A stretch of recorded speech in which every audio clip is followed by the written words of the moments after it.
Hey, hello, it's Meredith. I'm here with another final Making the Most of Mercury Retrograde reading for us.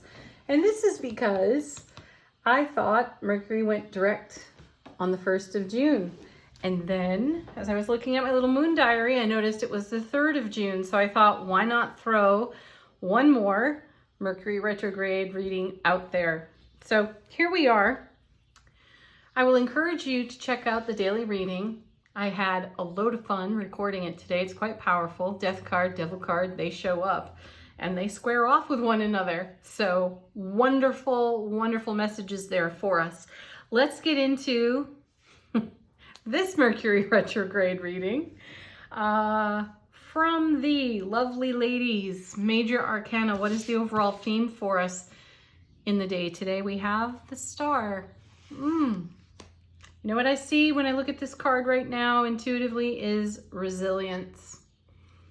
That's what I'm seeing, feeling, hearing intuitively, resilience. And this is because the Star follows the Tower and is connected to the Strength card in Tarot. We have the strength to move forward courageously in our vulnerability. Once the walls come down on that Tower and we walk out of that debris field, we did see the Tower in yesterday's reading, and it was bringing a message of surprise and delight, because the Tower doesn't always have to be about a negative shock and awe, which is typically how it's pigeonholed and the reputation that it has in Tarot. So we've got some surprise and delight and a whole lot of it. You know, mentioning, encouraging you to watch the daily reading. The Star card here only confirms that for me. It's really a beautiful message. It's quite powerful about where we are in our spiritual journey in the energy atmosphere of now. Let's get into the cards. We're using the Field Tarot, same that we used for the daily today. Our first is, the Two of Cups. Divine union, blessed union.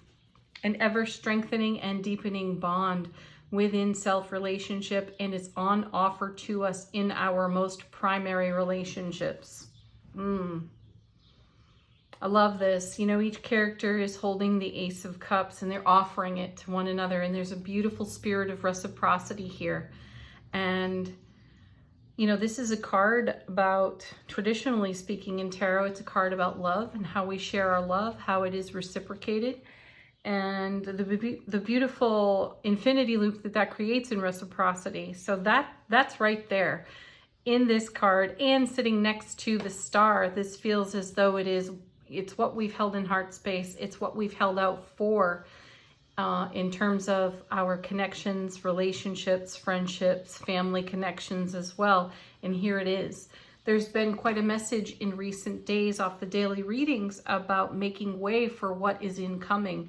And one of the messages, it might have been yesterday's, was you asked for this and here it comes. And I feel that this is a confirmation. The Star card, the Two of Cups, are a confirmation of that message.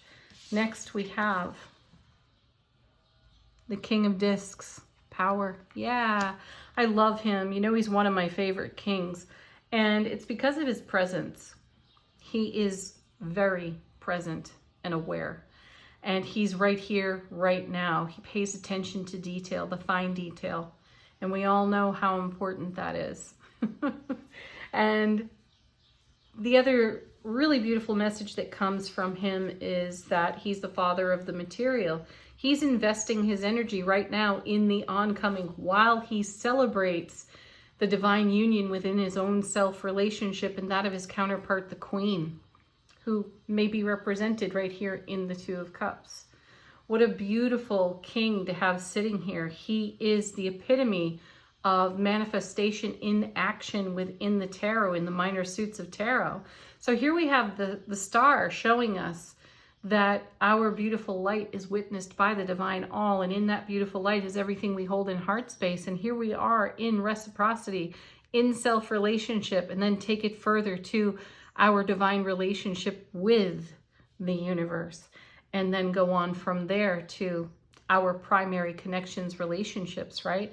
And the kings and queens, they're about self-mastery. So we've we have a level of self-mastery for our manifestation in action. Divine masculine energy moves. It moves things. It moves energy. So here we are in action. We are in the act of divine, beloved union with self and others. The most primary relationships in our world. And then we have the Two of Swords. Wow. You know, this is a card about making a decision and a choice. And typically we see a blindfolded person with swords crossed over the heart in self-protection, going within for the quiet of one's peace of mind to make a choice, to decide upon action. And here we have our Two of Swords with this character waded into the water up to her hips, into the water, the intuitive field, right? And the swords are not over her heart, they're over her head. And no need of a blindfold. She has her back to us. She requires no other feedback but her own intuition. And I feel that this is decision made. Where are we going with that decision? Nice, right into the Ten of Discs. That's the Ten of Pentacles. And the word on this card is establishment. And this is establishing our really firm foundation. And do you see that this is what the King of Pentacles creates in the Ten of Pentacles? A really firm foundation, a legacy of happiness, of divine union in self-relationship, and divine union within the primary relationships that we interact with. And the bright shining star above it all. Our guiding light. Our guiding light is our heart space, and that's where the divine union happens. Okay, how can we make the most of Mercury retrograde from the Beyond Lemuria Oracle deck? We have... That's just amazing. Water, the overflow. Here we are with the Two of Swords in the water. And I'm going to refer yet again to the daily reading because there's a whole lot of cup action going on in that reading. The Ace of Cups, the Ten of Cups, the King and the Queen of Cups. There's so much Ace of Cup energy on offer to us. And look at us living this blissful overflow. These cups are overflowing in all of her hands. It's what's filling this body of water here on the Two of Swords. It's what's reflected in the surface of the water from the star. It's what we're scrying for here in the Two of Cups. On the water, we are able to hold the vision of what's in heart space and becomes our legacy of happiness on the Ten of Coins. That's what we are celebrating the here and now for, and that is what we are investing in, King of Pentacles, for the becoming. Happy Mercury retrograde conclusion, everyone. Thank you for watching. Peace, love, joy, and happiness to each and every one of you. Namaste. May you live all the miracles in your heart.